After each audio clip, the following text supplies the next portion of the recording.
Sometimes the person you vow to protect from heartbreak ends up being the one you wound the most. That's exactly what happened to me.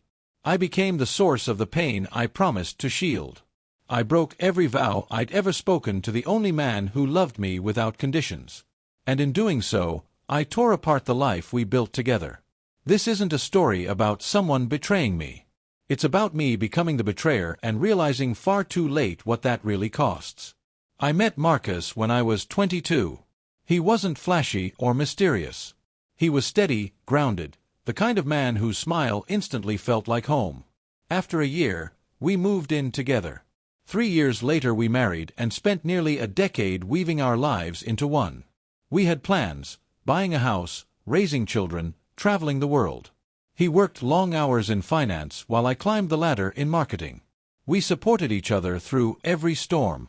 I used to call him my anchor. And he truly was. That's what makes what I did feel so unforgivable. It began quietly, almost innocently. A new creative director joined my firm, Adrian.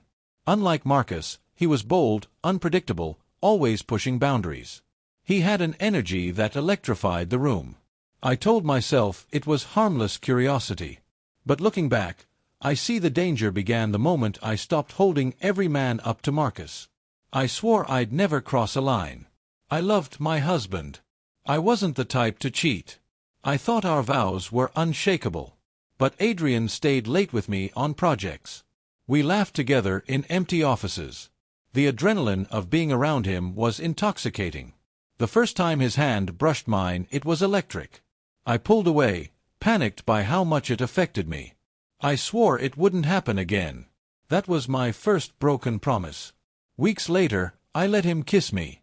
That was the second. And the night I ended up at his apartment after a work celebration, I shattered the last one completely. I told myself it was a one-time mistake, a terrible lapse in judgment. But one time became one more time. And soon months had passed. I was living two lives, Marcus's devoted wife and Adrian's secret lover. What haunts me most is how normal everything looked at home.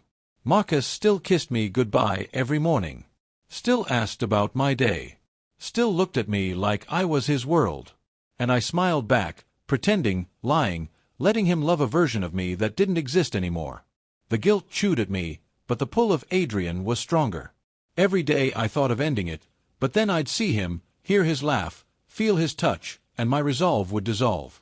I crossed every boundary I swore I never would. Then came the moment everything unraveled. Marcus surprised me one Friday with a weekend trip to the mountains.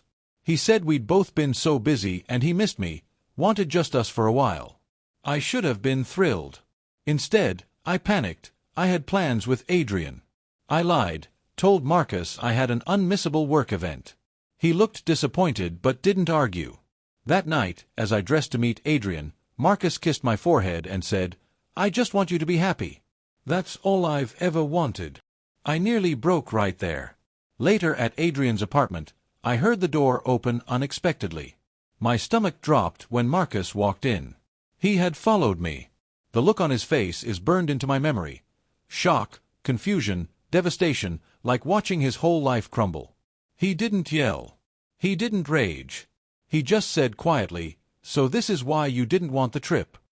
His voice was so small, so broken. I tried to speak, but no words could fix what he had seen. He left without another word. The days after were the darkest of my life. Marcus moved out. His family stopped speaking to me. Friends I'd known for years cut me off. And Adrian disappeared the moment things turned complicated. No calls, no texts. He hadn't loved me, he'd loved the thrill. I was left in silence. Silence in our home, in my phone, in my heart. I kept replaying everything. The night Marcus kissed my forehead, the way he looked at me when he walked in, the vows I'd spoken on our wedding day. "I'll never hurt you. I'll always be faithful. I'll love you forever." Words I threw away for something fleeting. The worst part? Marcus never confronted me again. He didn't scream or demand answers. He simply filed for divorce, signed the papers, and vanished. His absence was louder than any anger could have been. Now, a year later, I sit in the shell of what was once our home. The walls echo with memories of a life we planned but never lived. I see him everywhere, in the photos still hanging, the empty side of the bed, the garden he built for us that I can't bear to tend. I broke my own promises and in doing so lost the one person who truly loved me. I destroyed the trust we built, the future we dreamed of, and the family we might have had. And the bitter truth is this: I can't blame anyone but myself. Sometimes I wonder if Marcus has found happiness again, if he's met someone who will give him the love and loyalty he deserved from the start. I hope he has. He deserves peace. And as for me, my punishment is simple: living every day knowing I ruined everything we had. Not because someone betrayed me, but because I betrayed myself. Promises are easy to speak when life is calm. But it's when temptation appears that their true weight is revealed. This storyteller didn't just betray her husband. She betrayed her own values. And the cost of that choice is something she'll carry for the rest of her life.